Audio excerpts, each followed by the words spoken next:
Hey guys, today we're going to do an engine oil change on this Ferris IS 1500Z.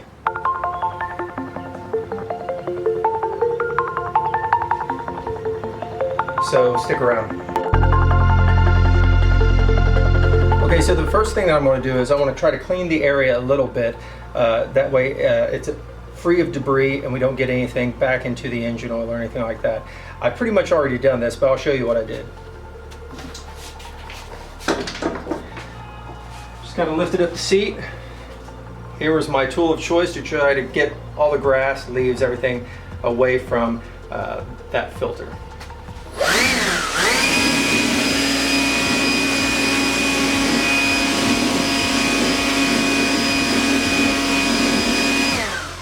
So after you've cleaned out the area to your satisfaction, the next thing that you want to do is you want to warm up the engine a little bit. So put the seat down. I'm just going to climb up and I'm just going to warm up the engine for a couple minutes. Just try to get that oil moving and that engine warm.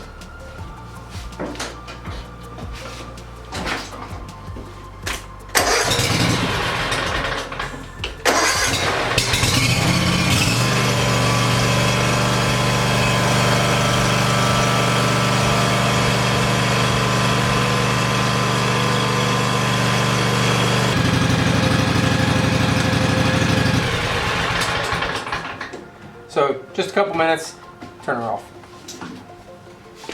So this model has a drain tube, you might say, and it even has a hole that I can feed this tube all the way down. Now I know I've actually seen some of these models do not have that, and I've seen some people have to drill a hole into the bottom of the frame in order to feed this tube down into it. Luckily for us, we just have to feed it down through that hole. So what I'm going to be using here is a 16 millimeter and an 18 millimeter. I'm not really sure if that's absolutely correct, but this 16 seems like it fits pretty darn good on there, so I'm going to use that. I'm going to take this tube out of its little holder. Take the 18, hold the bottom here, 16 on the top, and just crack it a little bit. That way it's kind of finger loose, just like that.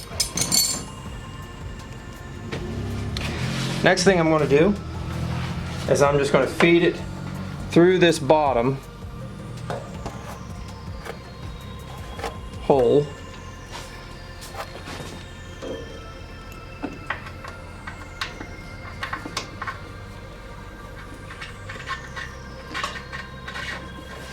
Just like so.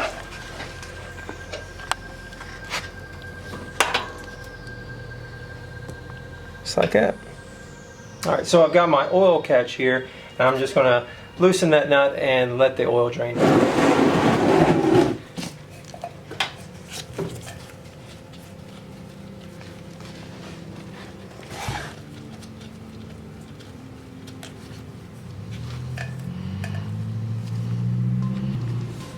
I'm also going to take this oil cap off just to allow it to have some airflow, so hopefully it'll drain a little bit faster. And as you can see, I'm just using a little C-clamp to just kind of direct that hose. It kind of wanted to go backwards towards the frame, and it would have been draining all over my floor, so I just used that to kind of help me out a little bit. So once you've drained pretty much all of your oil, the next thing is to remove the filter. So the filter is kind of in there where you're going to make a mess if you take it off and don't put anything down. So I just have a little absorbent cloth that I'm going to place underneath the filter, so when I do take it out, any sort of oil that drops, hopefully we're not going to make too much of a mess.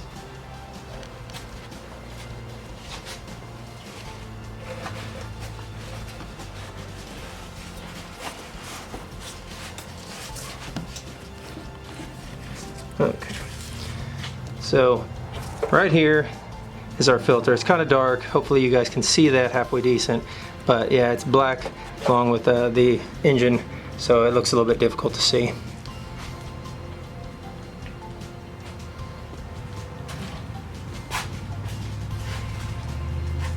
Alright, so I'm just going to take a little strap wrench, put it around there and see if I can loosen it with this.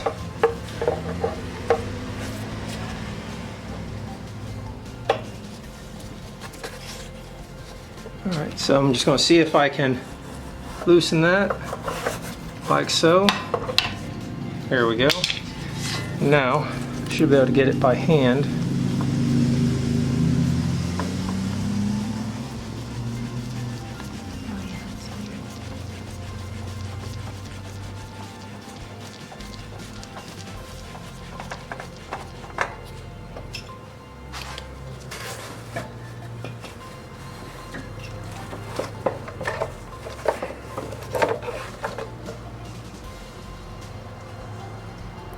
And that's how big our filter is.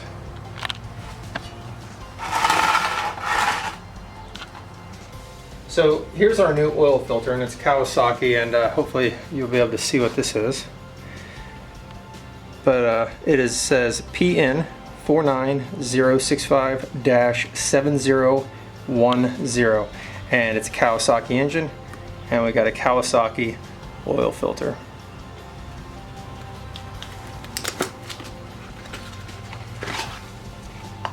So as we're doing this, just kind of another little tidbit, come on over here.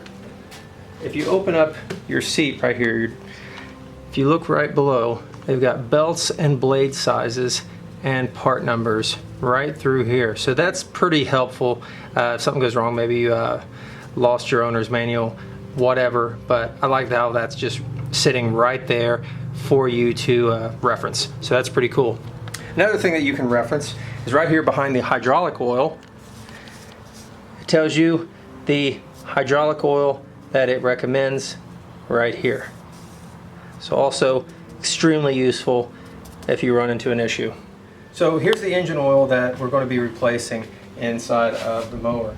It is SAE 10W30 motor oil, full synthetic, and I'm using Valvoline. If you want to argue about this being absolute crap or something's better, feel free to put it in the comments. Also, what you want to do is you want to put some oil around this little seal here so it seals better. Now, I will say this. I've always used oil from the old filter and just kind of wrapped it around here, just wiped it around. But I guess you can use the new oil. I'll see why you can't. But if you guys have a suggestion or an argument, if one is better than the other, please feel free to put it in the comments. But for now, I'm just going to take a little bit of that oil, put it around here, and then install it on our lawnmower.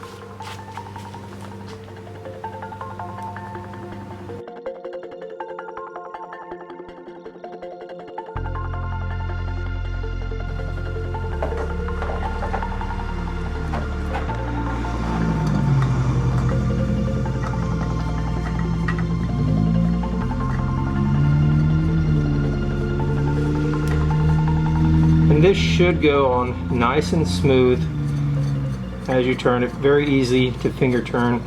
If it's not doing that, then you're cross threading. You need to back it back off and start again.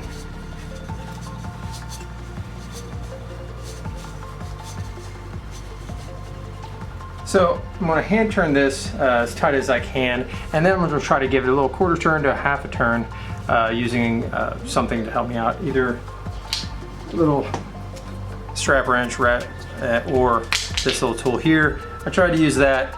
That didn't help me out too much. This is slightly too big, but I think I can get it to work. So we'll use this just to get it that quarter turn to half turn with a tool.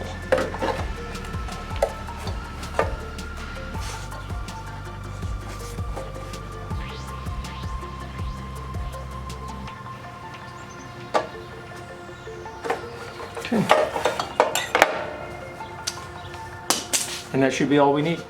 Okay, so the next thing that I got to do is put the engine oil back into the engine. So according to my owner's manual, I have an FH641V, and this is what I'm going to put in. 1.5 liters, 1.6 US quarts.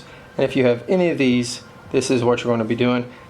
Up here it says when oil filter is not removed, when oil filter is removed. If, of course, you have this type of engine, FH721V, you will have to put in this. Always take a look at your owner's manual, but if you do not have that, you may be able to look it up online.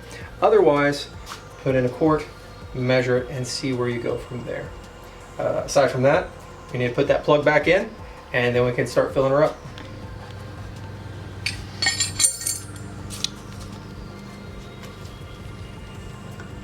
So I'm just going to hand tighten this right here, and then I'll bring it up and tighten it up when I get to the top. Take off my C-clamp here. And remove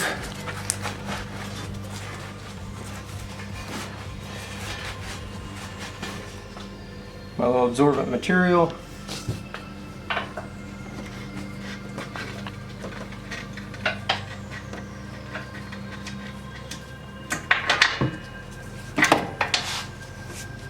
And then while it's here, I'm going to go ahead and tighten that.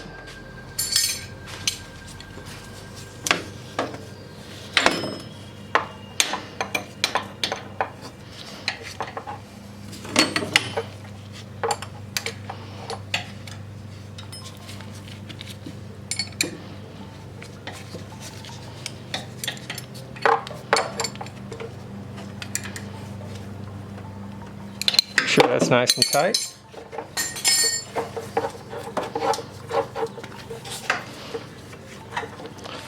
Put it back in its holder here.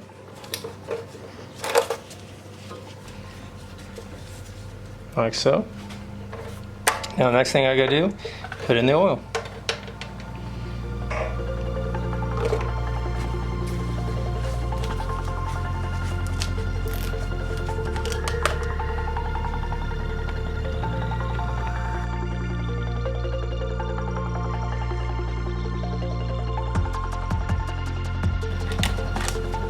There's one.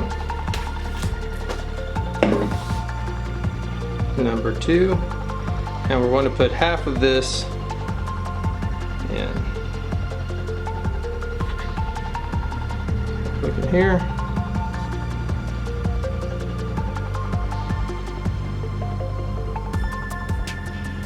That is not too bad right there.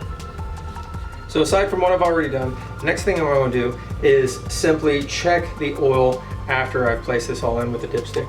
I'll run the motor a little bit, make sure it goes through, let it cool, check the dipstick, and make sure I have a proper amount of oil in it. Guys, that is it. I hope this helps you, and don't forget to like, don't forget to subscribe, don't forget to comment, and I will see you guys next time. Thanks for watching.